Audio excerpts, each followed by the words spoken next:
yang salihah. Bagaimana kabarnya hari ini? Alhamdulillah, Bunda selalu berdoa anak-anak dalam keadaan sehat dan ceria. Amin amin ya rabbal alamin. Bertemu lagi dengan Bunda Dia.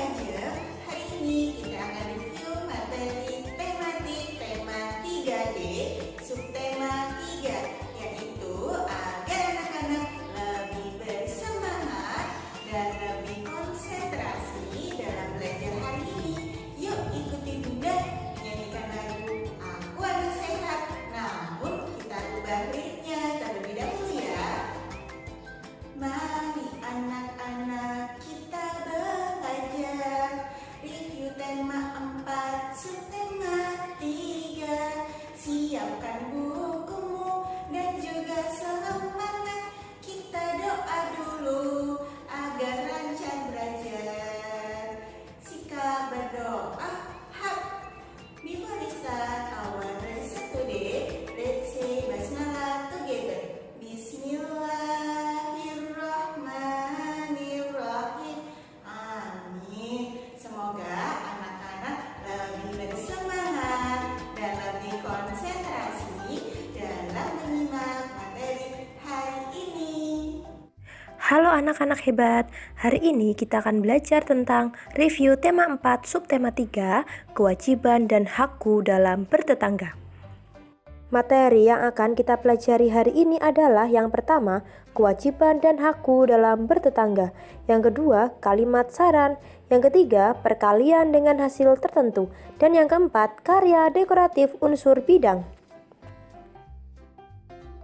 Sekarang kita akan ke materi pertama, yaitu kewajiban dan hakku dalam bertetangga.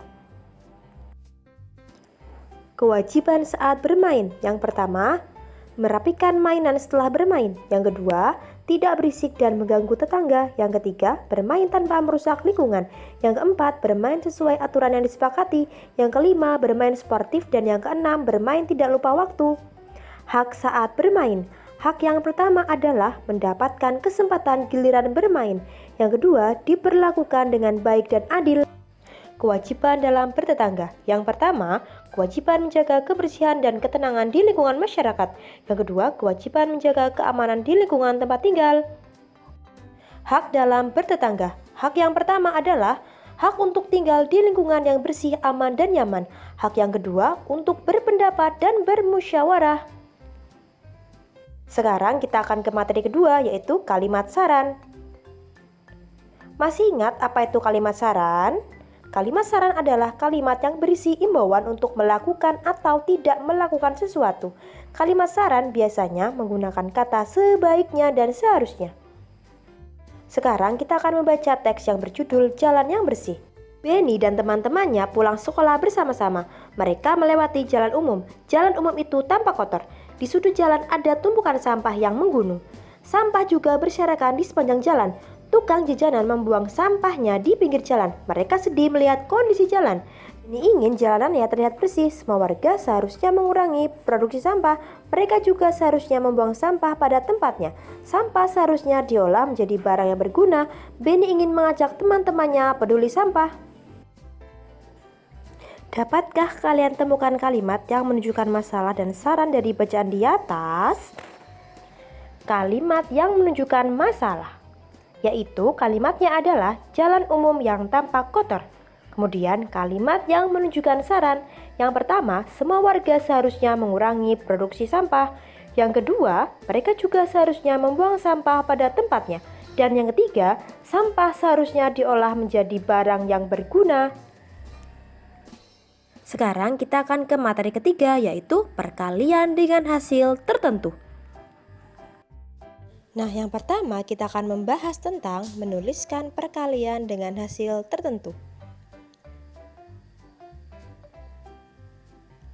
Coba ingatlah kembali hubungan antara perkalian dan pembagian. Bilangan yang dipilih harus dapat membagi bilangan hasil perkalian. Sekarang silahkan anak-anak perhatikan contoh berikut ya. Di setiap jalan diletakkan tempat sampah masing-masing sama banyak. Jika tempat sampah yang tersedia ada 24 buah, berapa kemungkinan banyak jalan yang diberi tempat sampah? Berapa banyak tempat sampah yang ada di setiap jalan? Kamu dapat menyelesaikan masalah di atas dengan menuliskan 24 sebagai hasil perkalian. Perhatikan bahwa banyaknya tempat sampah merupakan hasil perkalian antara banyaknya jalan dengan banyaknya tempat sampah yang ada. Tentukan pasangan bilangan dengan hasil perkalian 24. Untuk penyelesaiannya adalah sebagai berikut. Tentukan bilangan yang dapat membagi 24, misalnya 1, 2, 3, 4, 6, atau 8. Bilangan 24 dapat ditulis dengan hasil perkalian berikut. 24 sama dengan 1 kali 24 diperoleh dari 24 bagi 1. 24 sama dengan 2 kali 12 diperoleh dari 24 dibagi 2. 24 sama dengan 3 dikali 8 diperoleh dari 24 dibagi 3. 24 sama dengan 4 kali 6 diperoleh dari 24 dibagi 4. Sekarang kita akan belajar tentang menuliskan bentuk perkalian yang mungkin dengan hasil yang telah ditentukan. Perhatikan contoh soal berikut. Warga membuat bingkisan untuk diberikan kepada anak-anak yang ada di panti asuhan. Bingkisan yang tersedia ada 800 buah. Setiap anak akan menerima bingkisan sama banyak. Berapa banyak anak yang dapat diberi bingkisan?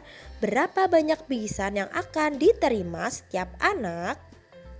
Pertanyaan di atas dapat diselesaikan dengan menuliskan bilangan sebagai hasil perkalian bilangan lain. Kita sudah pernah mempelajarinya. Untuk penyelesaiannya adalah sebagai berikut. Jumlah bingkisan dapat dituliskan dalam bentuk perkalian. Mula-mula kamu dapat menentukan banyaknya bingkisan yang diterima setiap anak. Pilihlah bilangan yang dapat membagi 800. Misalnya dipilih bilangan 4. Banyak anak yang mendapat bingkisan dapat dihitung dengan pembagian. 800 dibagi 4 sama dengan 200.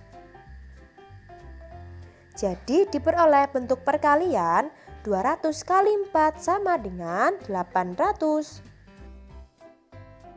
Sekarang kita ke materi keempat, yaitu karya dekoratif unsur bidang. Karya dekoratif. Motif dekoratif dibuat dengan menggunakan unsur karya seni seperti garis, bidang, dan warna. Silakan anak-anak mengamati bentuk-bentuk bidang seperti pada gambar berikut. Yang pertama ada bentuk bidang persegi panjang. Yang kedua ada bentuk bidang segitiga. Kemudian yang ketiga ada bentuk bidang trapesium. Yang keempat ada bentuk bidang jajar genjang. Dan yang kelima ada bentuk bidang segi lima. Nah, sekarang Bunda akan menampilkan contoh karya dekoratif unsur bidang ya. Silahkan anak-anak amati gambar berikut. Di sini Bunda menampilkan 3 contoh gambar karya dekoratif unsur bidang ya. Nah, gambar-gambar ini merupakan karya dekoratif yang digambar dengan menggunakan berbagai macam unsur bidang seperti segitiga, persegi panjang, persegi, trapesium, kemudian ada segi lima dan lain sebagainya. Untuk tugas hari ini, silakan anak-anak mengerjakan kuis yang ada di website learning.sekolahdan.ech.id. Silakan dikerjakan dengan teliti. Bunda yakin anak-anak pasti bisa karena diteladan semua anak itu hebat. Terima kasih anak-anak hebat.